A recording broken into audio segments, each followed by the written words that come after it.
এই ছোট্ট একটা জায়গার মধ্যে আমি অল্প সময়ে যা করতে পেরেছি এটা আল্লাহর মেহেরবানি, আপনাদের দোয়া এবং আপনাদের ভালোবাসা।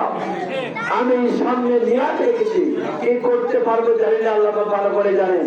নিয়াত রেখেছি এই আমাদের বুড়িগল্লি থেকে নীলমতির রাস্তা চলে গেল মুন্সিগঞ্জে। মুন্সিগঞ্জ রাস্তা রোস্টার হাইওয়ের রাস্তা, ঠিক কিনা বলেন? রোস্টার হাইওয়ের রাস্তা মুন্সিগঞ্জ, ওখানে বিআরটিসি আমি এনেছিলাম। এখান থেকে এই সরু পথ, সরু রাস্তা, এদের লোক জনগণ সমময় এত বেশি, ফরেস্ট এলাকা হওয়ার কারণে, বাণিজ্যিক এলাকা হওয়ার কারণে, চিমনি কাঁকড়া চাষ হওয়ার কারণে এখানে অত্যধিক জনগণের চাপ, ঠিক কিনা বলে? যান চলাচল অত্যধিক বেশি, এই রাস্তা রাস্তা ভাঙিয়ে নেওয়া দরকার, ঠিক কিনা বলে? মুন্সিগঞ্জ থেকে নীলনগর পর্যন্ত রাস্তা ইনশাআল্লাহ রোডের মধ্যে বন্ধ হবে আল্লাহর রহমতে। এবং সাথে সাথে আমাদের জবরের রাস্তা বলেছি একটা ওই ঝগড়া পর্যন্ত, কবতারকে পর্যন্ত, ওখান থেকে একটা শাখা আমাদের ডুমুরিয়ায় চলে আসবে ইনশাআল্লাহ।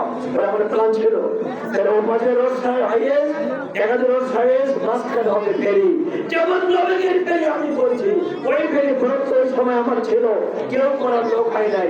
এবার পরিবর্তে বেশি ফেরি ব্যবস্থা হবে ইনশাআল্লাহ। এটা যদি হয় এখানের জনগণের ব্যবসায় দ্বার খুলে যাবে, যুবকদের উন্নয়নের সুযোগ আসবে, লক্ষ লক্ষ সমাধান করবে, পর্যটন কেন্দ্র। আমি কিন্তু মুন্সিগঞ্জ থেকে শুরু করে মুন্সিগঞ্জের যে রাস্তা নদীতে চলে গেল, এই চুনা নদী, ওইখানে সুন্দর দৃষ্টিনন্দন ব্রিজ হবে এইবারে জঙ্গলের মধ্যে, ওপর থেকে ওই জঙ্গলের মধ্যে দৃষ্টিনন্দনের ব্রিজ, সুন্দর দৃষ্টিনন্দন ব্রিজ। আর জঙ্গলের মধ্যে একটা বড় বিল্ডিং হবে, 3 থেকে 5 তলা বিল্ডিং, ও ধরনের।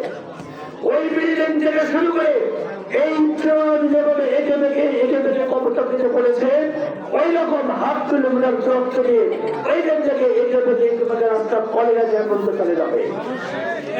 এবং রাস্তা ভিতর দিয়ে এরকম আবার ব্রিজ হবে, যেখানে ভিতর দিয়ে হরিণ বাঘ চলাচল করতে পারে।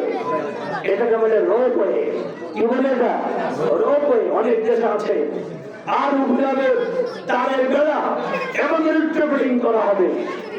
বিদেশি পর্যটক ধরতে গেলে এই একটা কাজ যদি বের হয়, লক্ষ লক্ষ পর্যটক এসে ওই রাস্তা দিয়ে চলবে, পরে গেছে বলে যাবে, ওখানে রেস্ট হাউস থাকবে, হেঁটে হেঁটে যাবে, পায়ে হেঁটে যাবে এবং আসবে, এবং এর সুন্দর পরিবেশ সৃষ্টি হবে। তাই আবার আমি কথা শেষ করতে চাচ্ছি, আমি আপনাদের সন্তান, এই 36টা বছর স্কুলে আমি ছিলাম, 36 বছরের জীবনে আপনাদের সঙ্গে আমার ওতপ্রোত আমি জড়িত।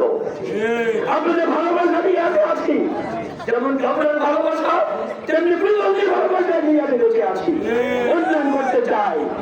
আপনার সামনে 12 তারিখে নির্বাচনে 2টা ভোট দেবেন, 2টা ভোট, একটা দরকারকে হার না, ওখানে হা ভোট দেবেন, আরেকটা গাড়ি পাল্লার ভোট দেবেন।